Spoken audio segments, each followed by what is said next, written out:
चलिए आज हम भारत के दिल यानी मध्य प्रदेश के बारे में जानते हैं। ये एक ऐसा राज्य है जो सचमुच देश के केंद्र में है और इसे भारत का हृदय क्यों कहा जाता है, आइए समझते हैं। तो इसकी सबसे बड़ी पहचान ही यही है। अपनी बिल्कुल सेंट्रल ज्योग्राफिकल लोकेशन की वजह से मध्य प्रदेश को भारत का हृदय कहा जाता है। और हाँ, एरिया के हिसाब से ये भारत का दूसरा सबसे बड़ा राज्य है। इतना बड़ा होने की वजह से यहाँ के लैंडस्केप में काफ़ी विविधता देखने को मिलती है। वैसे एक दिलचस्प बात यह है कि साल 2000 तक ये भारत का सबसे बड़ा राज्य हुआ करता था। फिर 1 नवंबर 2000 को इसके कुछ हिस्सों को अलग करके छत्तीसगढ़ राज्य बनाया गया, जिसके बाद मध्य प्रदेश को इसका आज का ज्योग्राफिकल शेप मिला। और इसका अंदाज़ा इस बात से लगा सकते हैं कि भारत की कुल ज़मीन का लगभग 9.38% हिस्सा अकेले मध्य प्रदेश का है। तो भारत के बिल्कुल बीच में होने का असल मतलब क्या है? चलिए इसकी सीमाओं पर नजर डालते हैं कि ये देश के बाकी हिस्सों से कैसे जुड़ता है। मध्य प्रदेश की सीमाएं कुल मिलाकर 5 राज्यों से जुड़ती हैं। मतलब ये चारों तरफ से राज्यों से घिरा हुआ है और इसी वजह से ये सिर्फ व्यापार ही नहीं बल्कि कल्चरल एक्सचेंज का भी एक बहुत बड़ा केंद्र बन जाता है। इन 5 में से जो सबसे लंबी सीमा है वो उत्तर प्रदेश के साथ है। इससे इन दोनों राज्यों के बीच एक मजबूत ऐतिहासिक और सांस्कृतिक रिश्ते का भी पता चलता है। और देखिए, मध्य प्रदेश के 1 या 2 नहीं बल्कि पूरे 15 जिले उत्तर प्रदेश की सीमा से लगते हैं। ये दिखाता है कि दोनों राज्यों के बीच कितना ज्यादा इंटरैक्शन होता है। अब जब जिलों की बात हो ही रही है तो चलिए यहाँ के कुल 55 जिलों में से कुछ खास जिलों पर नजर डालते हैं जो मध्य प्रदेश की असली पहचान है।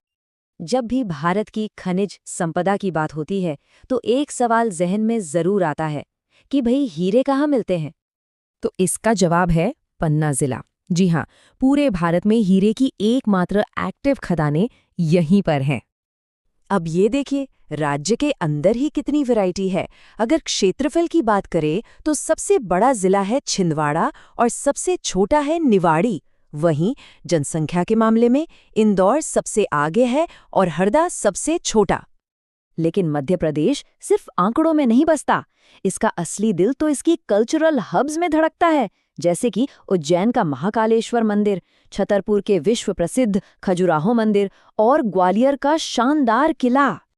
चलिए अब जरा आंकड़ों पर नजर डालते हैं और यहाँ की 7.26 करोड़ की आबादी को और करीब से समझते हैं। 2011 की जनगणना के हिसाब से देखें तो ओवरऑल लिटरेसी रेट 69.32% था। लेकिन यहाँ एक गौर करने वाली बात है, पुरुषों और महिलाओं की साक्षरता दर में काफी बड़ा अंतर है, जो एक सामाजिक चुनौती की तरफ भी इशारा करता है।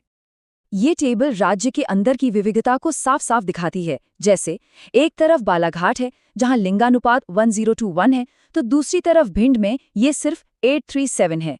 साक्षरता में भी ऐसा ही है, जबलपुर 81% पर है तो अलीराजपुर सिर्फ 36%। और हाँ, मध्य प्रदेश की एक बहुत बड़ी पहचान है यहाँ की आदिवासी आबादी। भील और गोंड यहाँ के सबसे बड़े समुदाय हैं जो राज्य के कल्चर को और भी ज्यादा रिच बनाते हैं।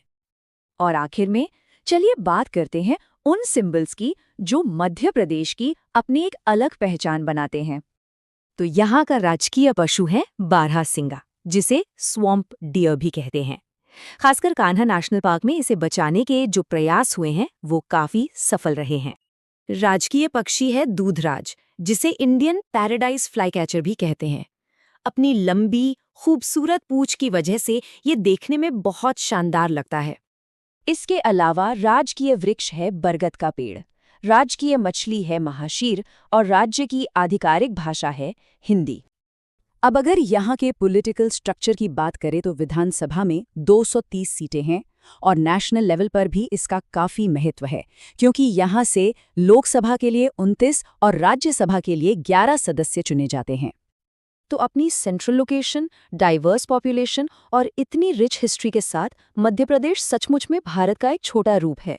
अब सोचने वाली बात यह है कि ये हृदय भूमि पूरे देश की धड़कन को आने वाले समय में कैसे प्रभावित करती रहेगी।